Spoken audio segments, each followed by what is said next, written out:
Okay, Eleonora, we have Europe then locked in these talks with the president of the European Commission saying that they won't leave without an agreement. But is that agreement likely?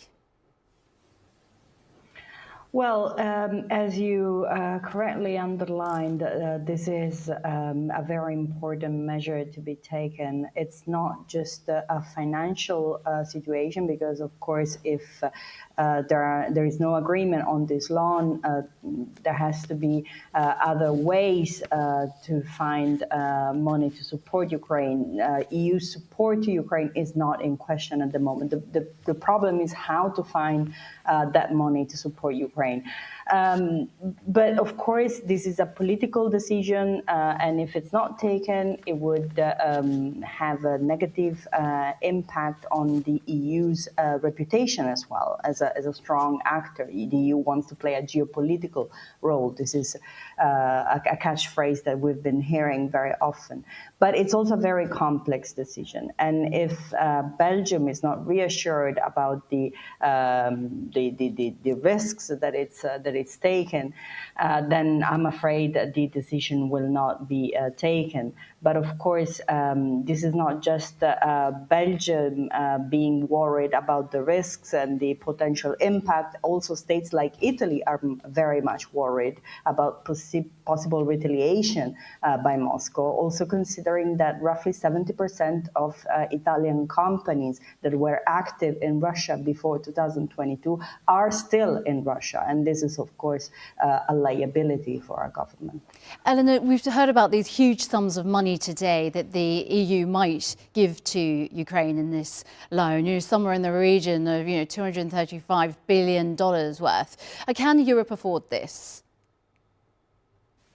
Well, this is exactly the bone of contention. This is the main issue to be resolved. Also because, as I was saying, the other possible ways in which the EU could help Ukraine are either to take it from the EU budget, but this, of course, would require unanimity. And we have states like Hungary or Slovakia that would probably impose a veto on this decision, or the EU states could decide to find that money on the international financial markets, so basically borrowing money.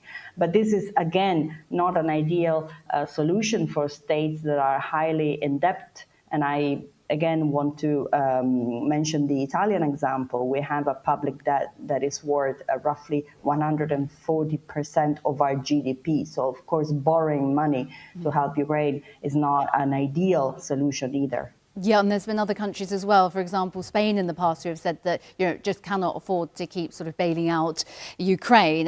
What about the other side of things in terms of the dangers? There's dangers financially, but there's also dangers in terms of the Hungarian president saying this is walking into war. What he's pretty much saying is that Europe shouldn't be getting involved in this.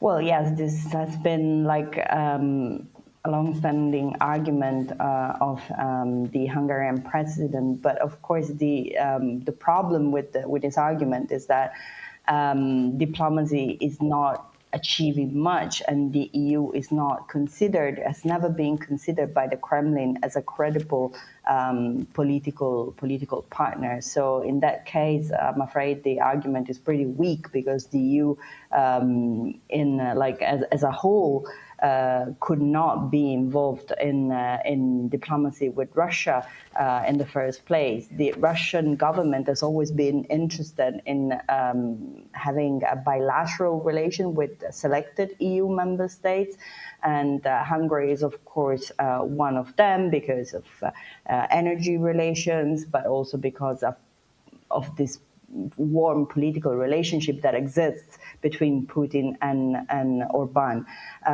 But of course, so, as I was saying, supporting Ukraine for the vast majority of EU member states is not actually in question. Okay.